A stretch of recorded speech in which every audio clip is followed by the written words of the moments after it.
આજકાલ આપ સૌ ગ્લોબલ વોર્મિંગ વિશે સાંભળતા જ હશો અને એની પાછળનું કારણ પણ જાણતા હશો. મિત્રો, આજના યુગમાં ગ્લોબલ વોર્મિંગ એક પડકાર છે. કોલસો અને તેલ જેવા પરંપરાગત ઉર્જા સ્ત્રોતો પર્યાવરણને પ્રદૂષિત કરે છે.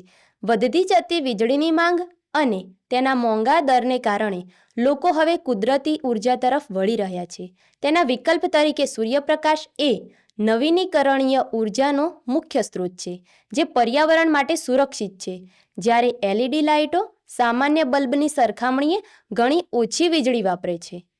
આથી સૌર ઉર્જા પ્રણાલીને સ્થાપિત અને સંચાલિત કરવા માટે કુશળ ટેકનિશિયનની જરૂરિયાત ઉદ્ભવી છે. આ ઉપરાંત સરકાર દ્વારા પુનઃપ્રાપ્ય ઉર્જાને પ્રોત્સાહન આપવા માટે ગ્રાહકોને આર્થિક મદદ પણ કરવામાં આવે છે, જેના કારણે ટેકનિશિયન માટે કામની નવી તકો અને બજારો ઊભા થયા છે. તો ચાલો મિત્રો, આપણે સોલાર અને એલઈડી ટેકનિશિયન વિશે વધુ માહિતી મેળવીએ. જયાબેન, સૌ પ્રથમ એ જણાવશો કે સોલર અને એલઈડી ટેકનિશિયન એટલે શું? હા, સોલર અને એલઈડી ટેકનિશિયન એટલે એવા કુશળ કારીગર જે સૌર ઉર્જાથી ચાલતી સિસ્ટમ અને એલઈડી લાઇટિંગના ઇન્સ્ટોલેશન, મેન્ટેનન્સ અને રિપેરિંગનું કામ કરે છે. તેઓ સૂર્યપ્રકાશમાંથી વીજળી ઉત્પન્ન કરતા પેનલોને કાર્યરત કરવામાં નિષ્ણાંત હોય છે. સોલર અને એલઈડી ટેકનિશિયનની કામગીરી શું હોય છે અને તે ક્યાં કામ કરે છે? હા, તેમની કામગીરીની વાત કરું તો સોલર પેનલનું યોગ્ય રીતે ઇન્સ્ટોલેશન કરવું, સોલર પેનલ સાથે જોડાયેલ વાયરિંગ અને સાધનોનું જોડાણ કરવું, બંધ પડી ગયેલી સિસ્ટમમાં ખામી શોધવી અને તેને સુધારવી, એલઈડી લાઇટિંગ સિસ્ટમનું રિપેરિંગ અને જાળવણી કરવી વગેરે જેવી કામગીરી કરે છે. તેમના કાર્યસ્થળની વાત કરું તો?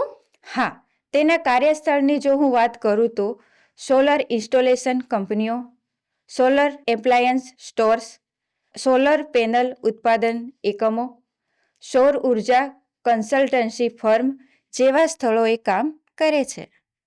સોલર અને એલઈડી ટેકનિશિયન બનવા વ્યક્તિગત ગુણો કેવા હોવા જોઈએ? હા, તેમના વ્યક્તિગત ગુણોની વાત કરું તો ટેકનિકલ રુચિ, જેમ કે મશીનરી અને ઇલેક્ટ્રોનિક સાધનો સાથે કામ કરવાનો શોખ હોવો જોઈએ. શારીરિક ક્ષમતા, ઘણીવાર ઊંચાઈ પર કે આકરા તડકામાં કામ કરવાનું હોવાથી શારીરિક મજબૂતી જરૂરી છે. સંદેશાવ્યવહાર અને સંકલન, જેમાં કે ગ્રાહકોને સિસ્ટમ સમજાવવા માટે સારી વાતચીત કળા અને ટીમ સાથે મળીને કામ કરવાની ક્ષમતા વગેરે જેવા ગુણો હોવા જોઈએ. સોલર અને એલઈડી ટેકનિશિયન બનવા શૈક્ષણિક લાયકાત અને ભરતી પ્રક્રિયા શું હોય છે? હા, તેમની શૈક્ષણિક લાયકાતની જો હું વાત કરું તો તેમાં ધોરણ 10 અથવા 12 પાસ હોવું જોઈએ.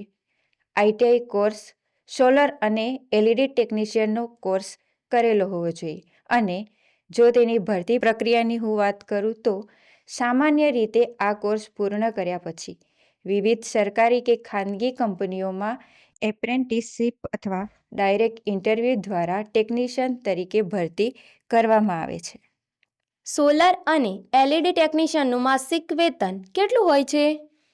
હા, સોલર અને એલઈડી ટેકનિશિયનનું માસિક વેતનની વાત કરું તો જેમાં સરકારી ક્ષેત્રે સરકારશ્રીના પગાર પંચ મુજબ અથવા ખાનગી ક્ષેત્રમાં તેમની કુશળતા અને અનુભવના આધારે હોય છે.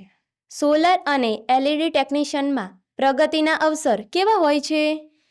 હા, તેમાં પ્રગતિના અવસર જેવા કે solar panel assistant, solar panel installation technician, team leader અથવા સુપરવાઇઝર જેવા પ્રગતિના અવસર રહેલા છે. સોલર અને એલઈડી ટેકનિશિયનના અભ્યાસ માટે શિષ્યવૃત્તિ કે યોજનાનો લાભ મળી શકે છે? હા, જેમ કે પ્રધાનમંત્રી કૌશલ વિકાસ યોજના, ડિજિટલ ગુજરાત સ્કોલરશિપ પોર્ટલ પરથી માહિતી મેળવી શકાય છે. જો તમને ટેકનોલોજીમાં રસ હોય અને તમે પર્યાવરણ પ્રેમી હો તો સોલર ટેકનિશિયન બનવું એ માત્ર નોકરી નથી, પણ સમાજને અજવાળવાની એક સોનેરી તક છે. આ સંદર્ભે અભ્યાસ ક્યાં કરવાનો થઈ શકે છે અને તેમાં સફળ થયેલા અધિકારીઓની સાફલ્ય ગાથા વિશે કેરિયર કાર્ડની લિંક આ વિડીયોના ડિસ્ક્રિપ્શન બોક્સમાંથી મેળવી શકો છો. ખૂબ સરસ જયાબેન, આપે ખૂબ જ મહત્વપૂર્ણ માહિતી આપી. આભાર.